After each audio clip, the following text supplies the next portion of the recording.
Good morning, YouTube. It's border crossing day. So this is the big crossing the border, driving through Mexico video. But as my life goes, why not start the day off with yet another hiccup? I am crossing at a commercial bridge in Los Indios. Why, you might ask? Well, I found a couple to caravan with. Unfortunately, as I'm fueling up here, they called me and let me know they got a flat tire. They don't know how long they'll be. I have to do a TIP, which they don't have to do. I'll discuss that in a few seconds.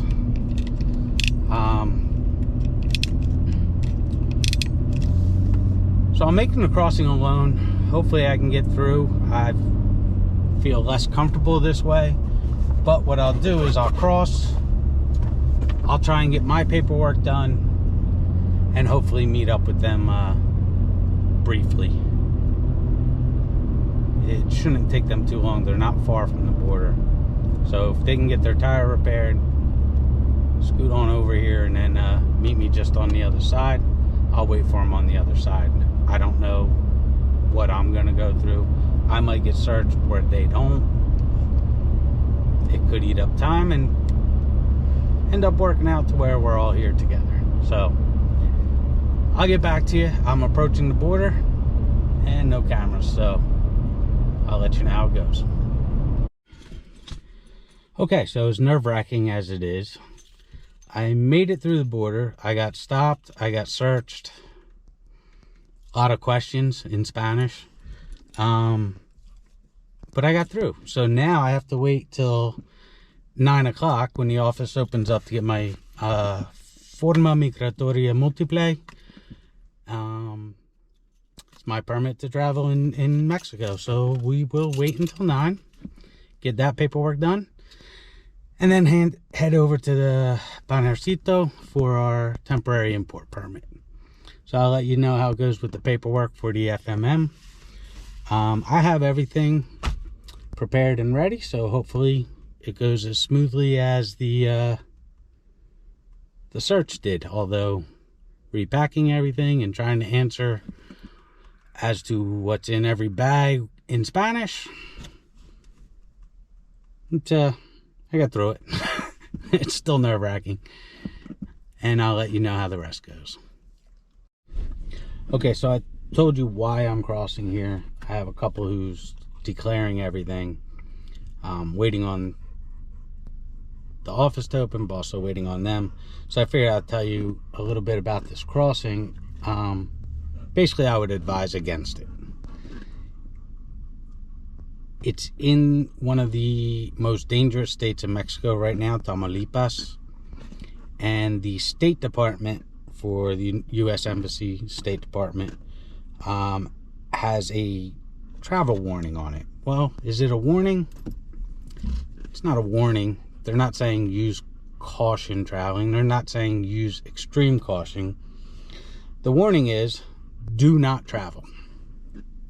Do not travel due to crime and kidnapping. Organized crime activity. It goes on and on. Even U.S. government employees are limited on their travel through this state. We are going to stick to traveling on federal highways that are patrolled by the National Guard.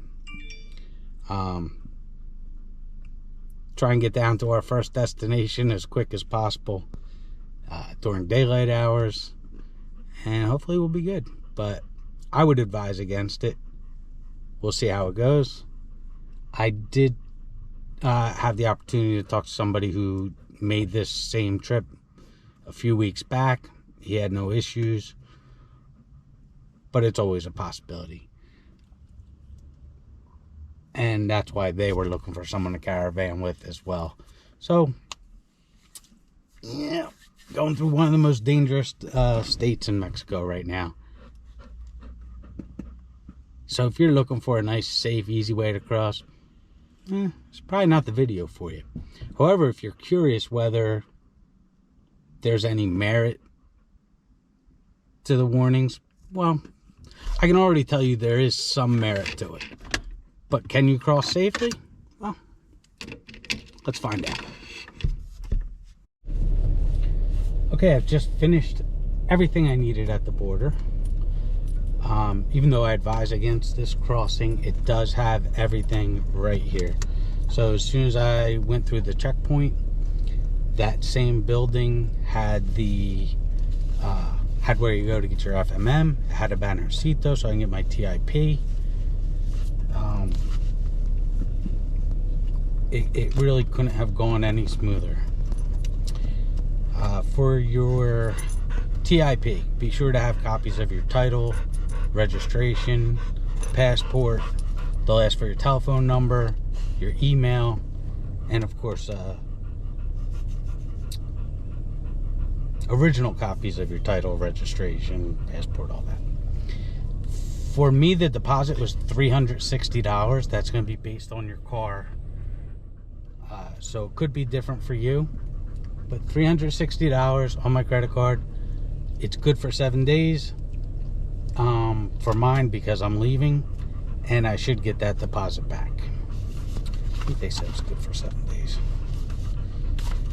And that's it. My FMM cost me $15. I didn't have exact change, so he took $14. Everyone was nice. The first gentleman spoke no English. The second one ended up speaking perfect English, even though he didn't bring it out right at first. But very easy, very smooth.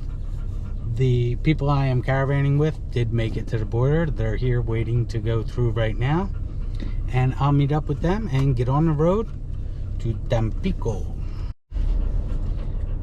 While I'm waiting for my travel companions, I have a few minutes. I want to go over the importance of that FMM.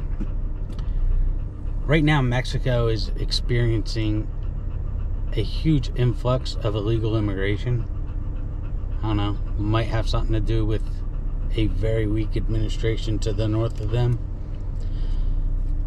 So the U.S. Embassy in Mexico put out people took it as a warning that you must have your passport and FMM on you at all times.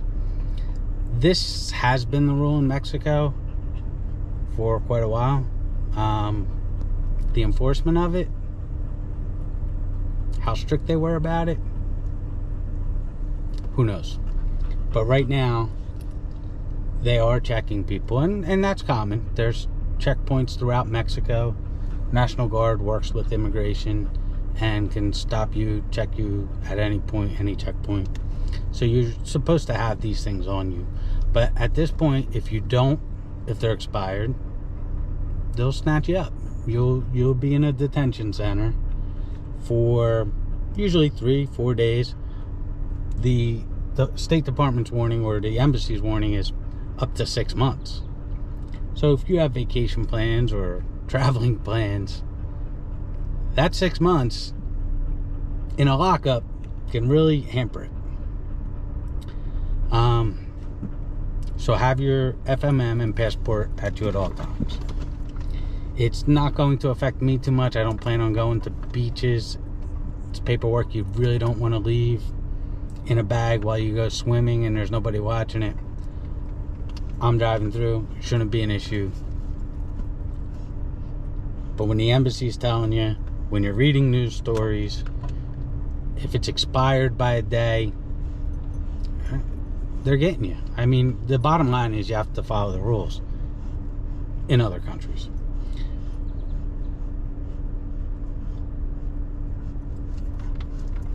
So that's that.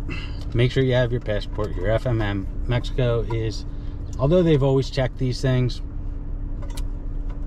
because of what they're going through right now, they are putting up a stronger effort to get rid of illegal immigration. Let's go, Brandon. Okay, so a quick update. although I had no problem getting through the border checkpoint, the search, got my FMM, my TIP, no problems. I could have been sailing through by 10 a.m. The people I'm traveling with were stuck at the border for nearly 8 hours in what ended up amounting to basically a shakedown.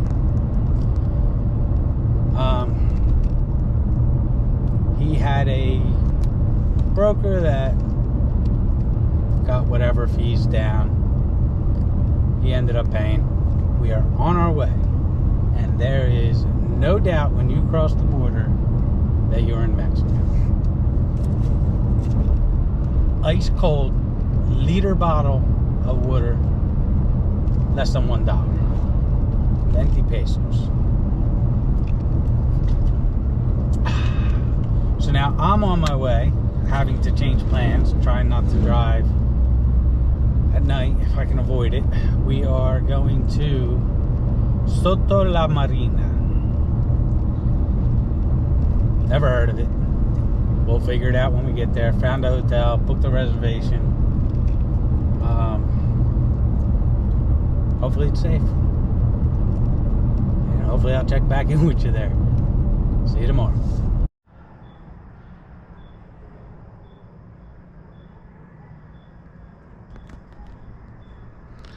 Good morning, YouTube.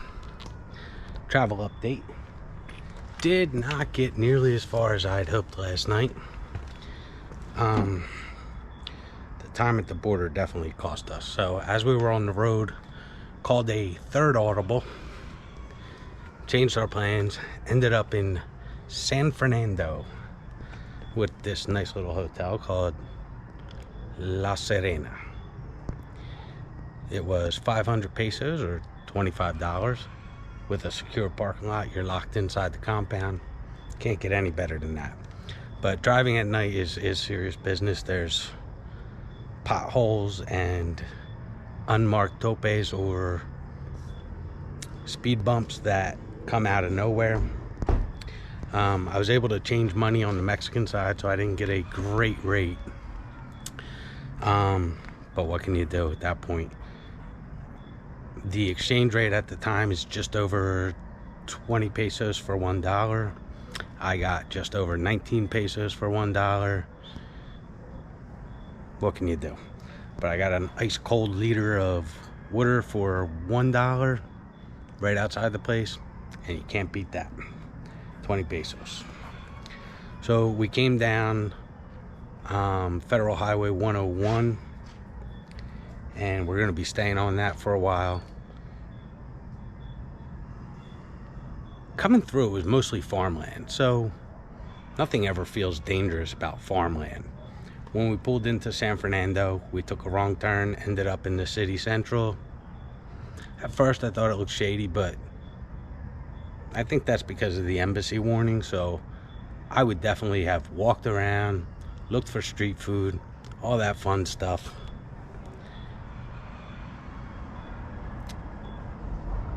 Didn't get a chance. It was way too late at that point. Everybody was closing up shop, but it was a Monday night and it looked like a party on the street.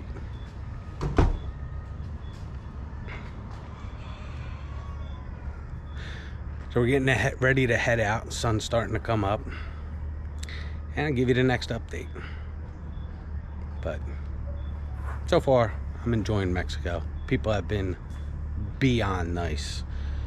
I was sent to a farmacia, a pharmacy, to exchange money, and when I asked about it, the girl answered so fast that my slow working Spanish brain could not comprehend what she was saying. So she basically took me outside to point to the place next door that changes money, but they were closed. So she gave me directions to the next place, which she slowed down and I was able to understand her. So as I was looking it up on my phone and she went back inside, she came back outside with her phone on satellite mode to show me the exact building and what I'm looking for. So she went beyond. For somebody who didn't even speak the language, me not speaking her language, I couldn't be happier. The people are so nice. I would love to spend time here, and hopefully someday I do get to come back and see a little bit more of the country. But about to hit the road, give you the next update when something comes up. Just want to give you an idea of most of the terrain we're seeing on our trip. The window up, conscious of the wind. An idea of most of the terrain that we've been seeing through Mexico. We just turned off of Highway 101 and we are now on Federal Highway 180 in the direction of Soto La Marina, Tampico, and hopefully do a lot of traveling today.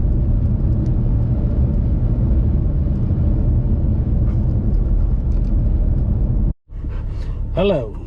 Change of plans number 753 for this trip. The people I was doing a little caravan with are having constant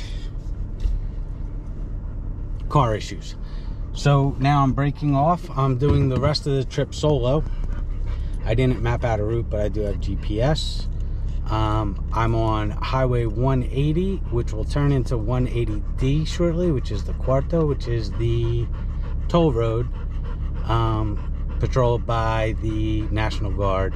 So feel like I'm a little safer now. I should get out of Tamaulipas today, and unfortunately I have to break off and leave them behind. They're waiting for a mechanic now, and hopefully they should be safe, and I should too.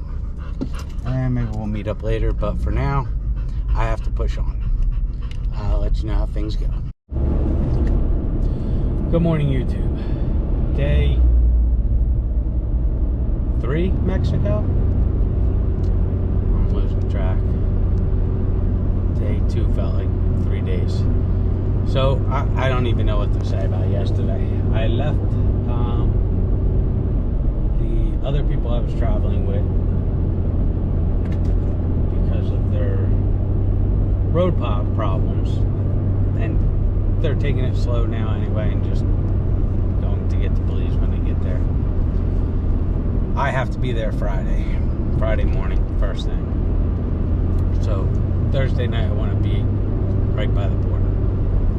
So I had to make that decision to leave. And I was sailing, doing real good, making up time. Thought I would have completed all that time. I want to say that I'll do it today, but I can't make any calls at this point.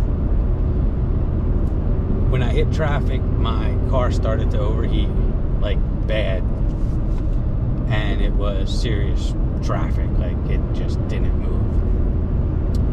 So after traveling as far as I could with blasting the heat in city areas and being absolutely fine on the open road, I hit more traffic for road construction. So I pulled off to the side of the road. A young kid selling plantains came by, asking if I wanted to buy any. Gulf of Mexico right there.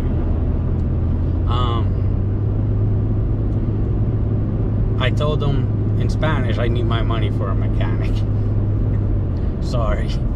He went up and down the line of cars, and an official looking vehicle started coming back towards me. Turns out that was a taxi. I thought it looked more official, but the taxi driver is kind of looking at my car, asking what I need. I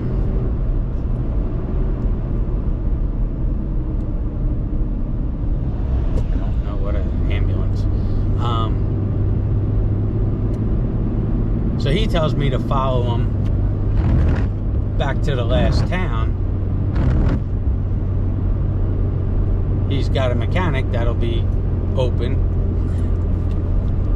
So I follow him to the back back of this neighborhood where there's a mechanic working on a small engine in a wheelbarrow, and he's talking to him and pointing to me. And do I keep it a long story or do I make it short? Well, eventually he's gonna help. Thinks it's the fan. Fan's not turning, so pulls the fan out. Tells me something in Spanish I understand and something I didn't. The fan's not working. Got that. The exact reason was something about bolts or something being the wrong size. Takes the fan out, puts it on the sidewalk, starts drilling into the metal hub right in the middle of the fan, like 4 holes. And I'm just watching all this, like, should I be questioning anything? But the horse that's standing there watching, he doesn't seem to think anything's wrong with it. So why should I? Eventually, another guy comes down the street who speaks English. He's there for about 5 minutes, so that helped with some translation and getting things moving. When the guy thinks he's done, I start the car. It looks okay. The temperature's not moving at all. But as soon as I started pulling off, straight up to hot. So I pull back. He starts looking at it, does a little research. It's a thermostat. So, make and model of my car. Thermostat gets stuck open. It's a problem. So he goes on YouTube, sees how to fix it, pulls the thermostat out, but he can't take off the part he needs to take off. He doesn't have the right tool. So he just cuts it off. Puts whatever needs to go back in. Hands me this part. And I'm back on the road. I think I was done there around 9:30 at night. When it gets dark here, around 7 at the latest.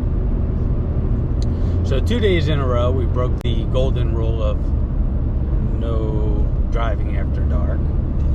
I think I spent an hour, maybe 2 hours on a toll road all this time.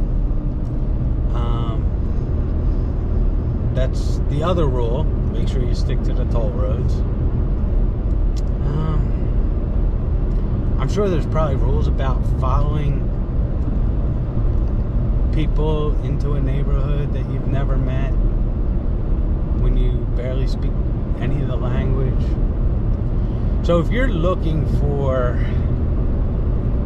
how to drive through Mexico and what it's like,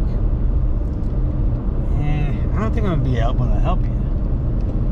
If you're looking for what not to do, I've got plenty of stuff here.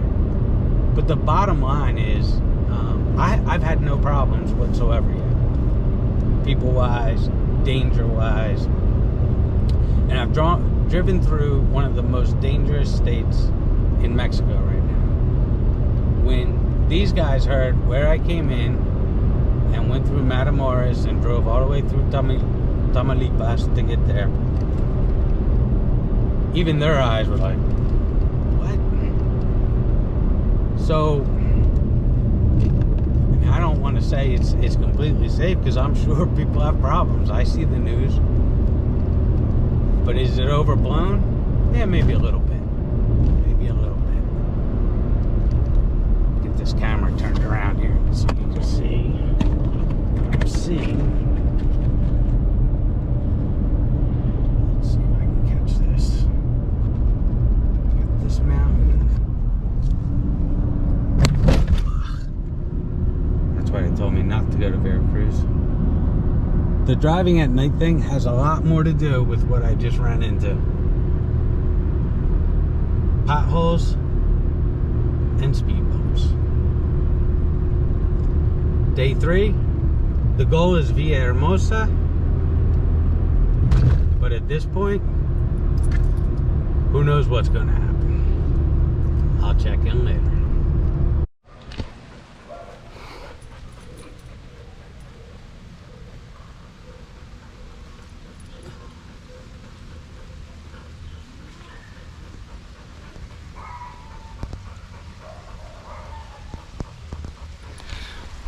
Went for a walk to find the park. About 10 blocks from the hotel. No problems for me. Daisy got attacked by a off-leash German Shepherd. She's fine. She always holds her own. Found a nice little park, but we're gonna head back. It's starting to rain. Not much going on. But this is Villahermosa. Just a little park I found. And some leaf cutter ants you saw in the beginning there. Good morning. Day 4, Mexico. I left Villahermosa and I am headed to Chetumal, my final stop. That's the border town to cross. Hopefully take care of my TIP at the Bannercito. I think I can do that today because it's a free zone, and then cross the border first thing in the morning. I have already notified Baja of our arrival. I spoke to my customs agent, and I think we're going to be good to go if we make it. So I left earlier today than the sun did, so I was trying not to break rules. I still did. I'm on Mexico Route 186 for at least another 70 kilometers, and then I'm staying on it. So I think I'll be on this route for a while. I don't know if I'm going to do another video after this. I have problems transporting files. So if you saw the previous video, it means we fixed it. If not, I couldn't save anything. So we'll see if we can figure this out. And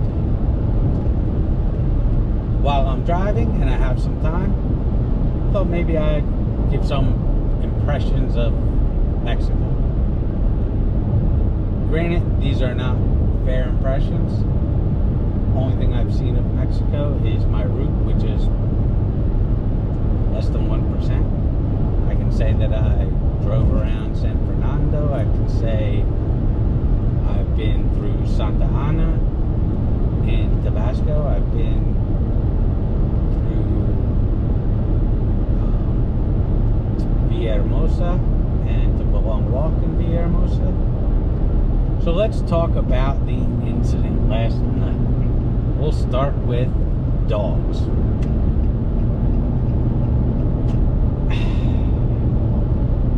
Now, it might be different in Pueblos Mágicos or in nice, refined cities, but for the rest of Mexico, if you're planning to travel with a dog, and you have that dog anywhere off of hotel grounds, you are going to run into dogs off leash. They might be stray dogs, or they might be dogs people say, that's my dog, but there's no leashes. They just let them roam free. So yesterday, we went to a park, and a German Shepherd off leash, who was owned, the owner was right by him, no leash, came charging at Daisy from half a block away. So with Daisy, I don't pull the leash real hard when something like that happens. If she's going after a dog or a cat, that's when I tighten up the leash. But when a dog is coming at her, I free up the leash, let her protect herself, and she did fine. I don't know if the German Shepherd got a bite in. No blood was drawn on either side. Both dogs were fine to walk away. Daisy had no animosity, didn't want to go after the dog after it happened, and that dog didn't want to come back. Whatever it was, it's over. But when traveling through Mexico, or you plan on living in Mexico, you really have to consider your areas, because in general travel, you are going to come in contact with dogs off leash. Even at the border, there was like a resident border dog, a resident border cat. They were obviously no threat to these, but they're there. That's just where they live. This morning I hit my first checkpoint where I was actually stopped. At first I thought it was National Guard. I had my passport ready. I realized into it that it was not the National Guard, it was actually state police. But they were extremely nice. Didn't even look at my passport. He did look at my TIP to make sure that that was all in order. Asked where I was going today. I told him where I was going today. Tomorrow, my final destination. Then it just turned into a conversation about, why was I going to Belize, and how can I be retired. So I showed him, my retirement badge, since it has now turned into a little friendly conversation. And he called his commander over. He's like, "Oh, you gotta show him. It's my commander." No problem. I was let go. But that was my first interaction with police from New Jersey till here. It was Tabasco State Police. Let's talk about driving in Mexico. When they say don't drive at night, first reaction is, oh, the crime. No, it has to do with the potholes and the speed bumps. The potholes here are crazy. They will swallow a small car. They will break a sturdy car. If you're driving through Mexico, make sure all your bolts are tightened, because you will hit a couple even in daylight hours. You might be able to avoid the monsters, but you're hitting something. The speed bumps are not marked, except for in certain places, like coming up to a military checkpoint or a built-in stationary National Guard checkpoint. Then you might get a sign with a couple humps on it showing you that there's speed bumps coming up. And that's like right where they are. For the most part, they're not on the open highway. However, they're at the beginning of a town, or as you're about to enter a town, through the town, at the end of the town, until you get to back onto open highway. Because these towns pop up on the highway. Now, if you don't know where that town is, or that there is a town about to pop up, you're not going to know that there's speed bumps there. If there's no one in front of you. If there's someone in front of you that knows the road, or you see their car launched into the air, they start to stop, then you'll know they're there. There are lanes painted on the roadway, just like you would find in America. Yellow line, or a split yellow line showing different directions. White lines for different lanes. These are all very loose suggestions, apparently. I have seen 2 lanes turned into 3. I've seen 1 lane turn into 3. So here's a case in point. This is a 2-lane highway. 1 lane going one way, 1 lane coming the other. There are cars in front of me. A car just passed on the other side. So passing, when coming into oncoming traffic,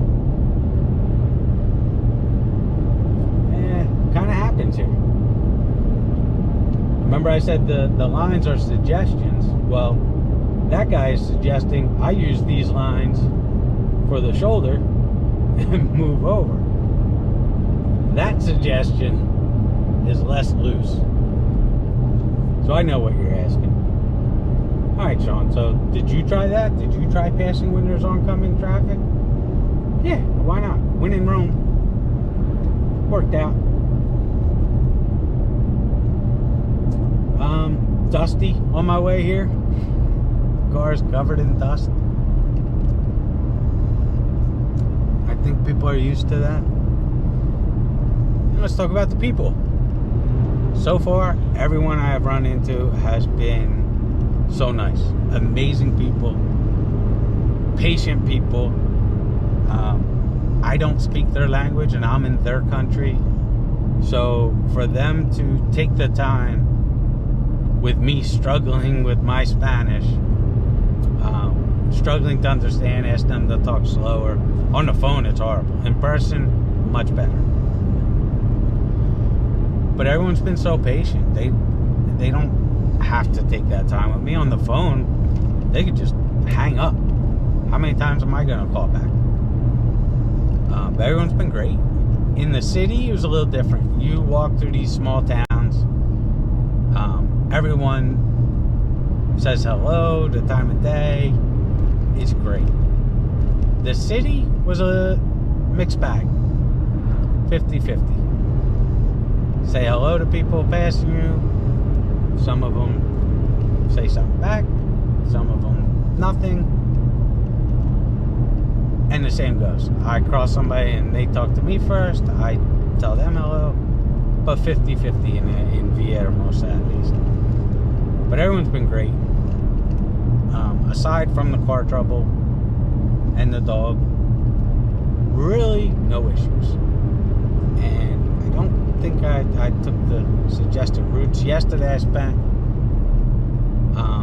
just about the entire day on a quota, which is the toll road where I was supposed to be.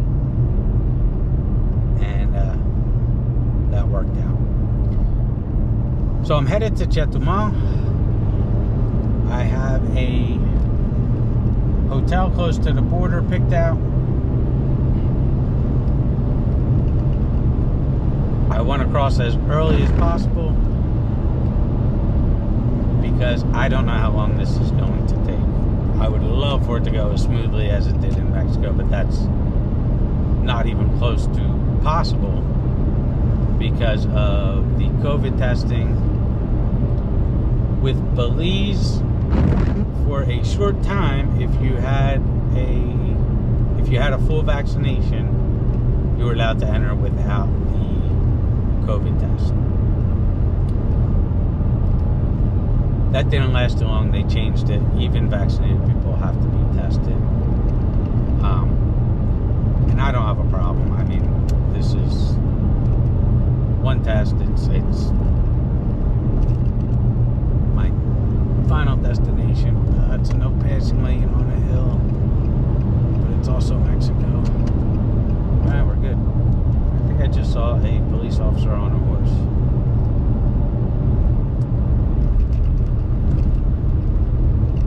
But again, my impression still, day 4, I still think it's a great country. Maybe I would stay out of certain places. Absolutely, I would stay out of certain places.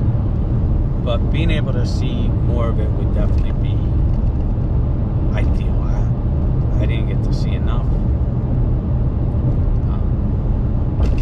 It definitely deserves another shot. It definitely deserves to have tourists come and see the beautiful spots. Driving through, if you can avoid it, if you don't have to, if the reason is to get someplace south and stay, if you can avoid it, I would probably avoid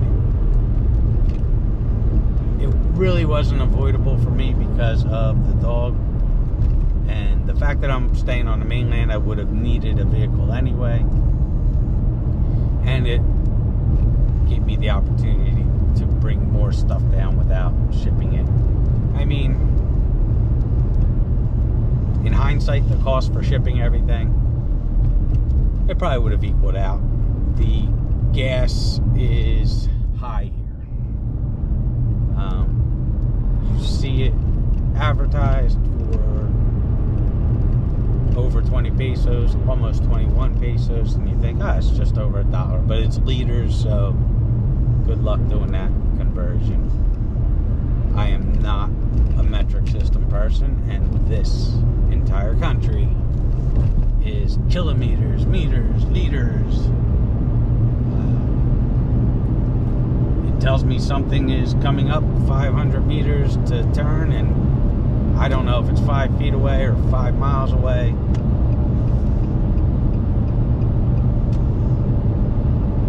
It's just not how my brain works. So this might be it for Mexico, or for traveling in Mexico. I may do a short video on Chetumal. If so, look for that. If this video is longer, it means it's attached to this. So either way, see you in Chetumal. I am currently cutting across the Yucatan on Highway 186, and as you can see, there's not a whole lot here.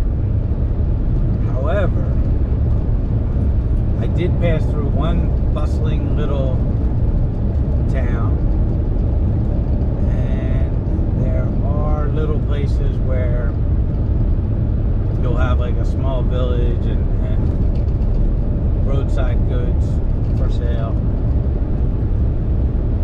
This has pretty much been it.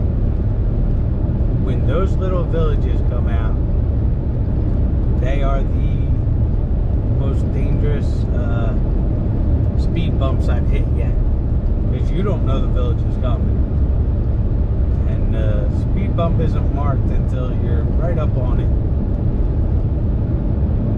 And if you're traveling at a good clip, you're gonna have to really get on the brakes to not ruin your car. Nice thing about this road, not a lot of traffic.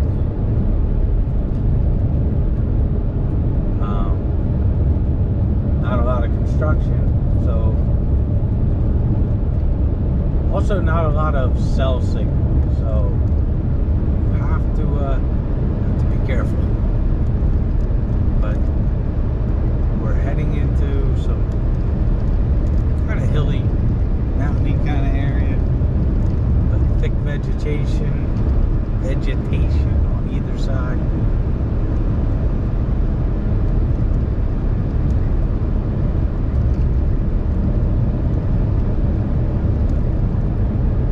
Come across Mayan sites that are marked on the road if you want a side trip.